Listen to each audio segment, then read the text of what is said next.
Hey everyone, welcome back. This is my review of of a Yona of the Dawn, episode 4. Excuse me. Now, I'm sorry that there's so many reviews that, there's one review that came out yesterday and was not. I still have yet to watch any of the episodes from today. Technically, two, because one of the episodes from Saturday came out yesterday for some reason, or Sunday came out yesterday for some reason. So yeah, I got a lot to catch up on basically. 2 previous ones, and all of today's. So I'm gonna be busy, but yeah, sorry about that. But anyways, I really love this episode of Yona. Seriously, it's getting really good now. Okay, and the main kind of concept of this episode is that we basically have the Fire Tribe. Well, we have Suwon wanting to become king. He's confronting all the other kings except for King 2, obviously, because he killed King 2, and asking them, and basically he needs all of their permission in order to become the next king, the king to succeed King 2. Okay, and he needs every one of their permission unanimously, and the king of the Wind Tribe, the grandfather of Hawk and Yona, or the grandfather of Yona, I mean, is the only one not actually allowing him to become the king, so Suwon cannot become the king. However, we have at the end of this episode where Hawk actually wants to basically abandon the kingdom and be known as a criminal, so that Yona will be able to live there in secret, in peace for the rest of her life, and in that regard, he wants this Wind Tribe guy, or this Wind King guy, to allow Suwon to become the new king, which of course would brand him as a criminal, as a murderer, as a traitor, and whatnot. Okay, so that's basically his plan. And once again, I keep saying this and I'll say it again. We have more cliches in this episode, but they're used so well that I don't see how someone could give a shit, okay? Seriously. They're used so well in this episode that really, who gives a fuck? Okay, I just wanted to mention that again. And we also have the Fire Tribe, who is apparently working with Suwon, actually dam up or actually block the river so there's no more water flowing in there, and they somehow made the river dry up completely, I'm guessing by using fire.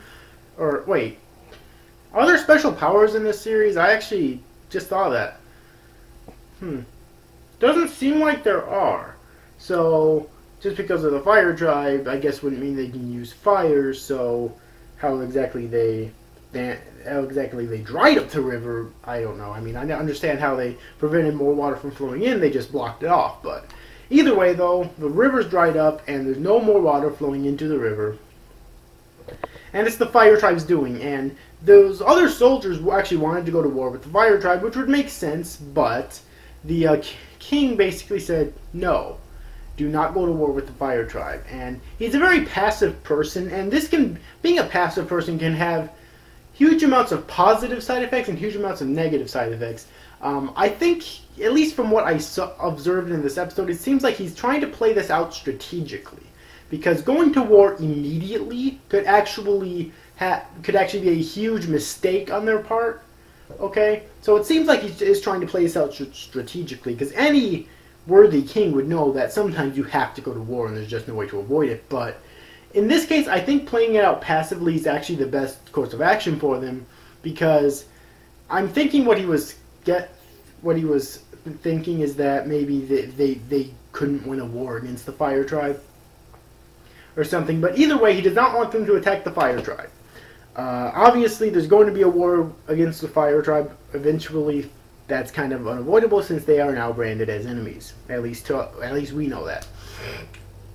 So yeah. And another thing, the Fire Tribe is helping Suwon. So does the Fire Tribe know that he actually killed King 2 and they were helping him out with that? It's very interesting. Okay. And so far, the other kings, like the Wind King, is the only one who actually knows that Hawk and Yona are in the Wind Kingdom. Okay. And Hawk actually wants Yona to live there in secret and have a peaceful life for the rest of her life in secret from everyone. So I'm guessing that means, well, obviously Soo won. But I'm guessing that means not only the fire tribe, but also everyone else. Like, all the other kings and tribes, everyone. Except for, like, well, actually, I don't think any of the other Wind Tribe members actually know that she's the princess. I think her grandfather and Hawk are the only two there that actually knows that she's the princess, that know that she's there, obviously. Like, none of his siblings or any others or family members, I don't think they even know that she's the princess.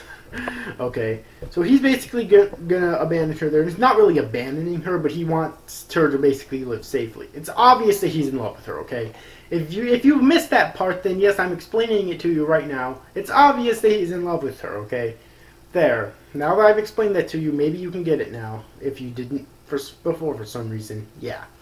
So, but overall, I thought that this was a really good episode of Yona, okay? Like, I love the setup in this episode and the foreshadowing. Foreshadowing because we're obviously going to have a war with the Fire Tribe and the Wind Tribe later on.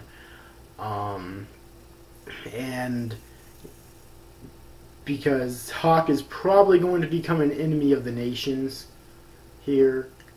Also, one thing I really like is that I really like that they're actually...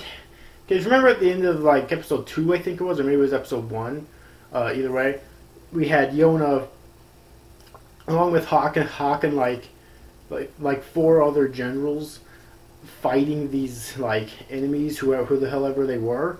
But the rest of these episodes, at least so far, have been like flashback, and I like that they're actually taking time to develop these characters and actually show us how they got that far instead of just putting us there, you know what I mean? I know there's going to have to be some sort of a training arc pretty soon, though, because we've seen in, I believe it was episode 1, that Yona sucks when it comes to using a bow, but she was using a bow in that scene I was just talking about, so there's obviously going to have to be some sort of a training arc later on, you know, and this series has been confirmed for 24 episodes, I believe, so they have lots of time to develop these characters and get them stronger and stuff, okay.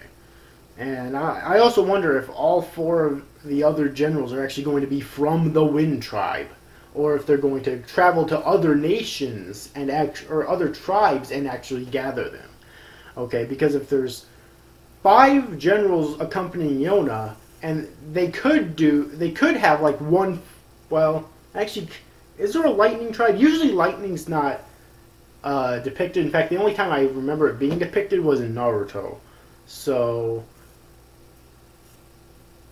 is there a lightning tribe? I don't know. But either way, they could have at least one from each tribe, you know what I mean? And if they have to pick an additional one, then they could. Or they could pick a general from like the kingdom where Yona was originally from, because I don't think that's a specific elemental tribe. At least I don't think it is. But either way, I'm kind of rambling now. But overall, very good episode. If you've yet to see this week's episode of Yona, then I definitely recommend that you do. It was very enjoyable, and I cannot wait for next week's episode. So anyways, overall, I hope you enjoyed this review, guys. See you after, guys. Thanks for watching. Bye-bye.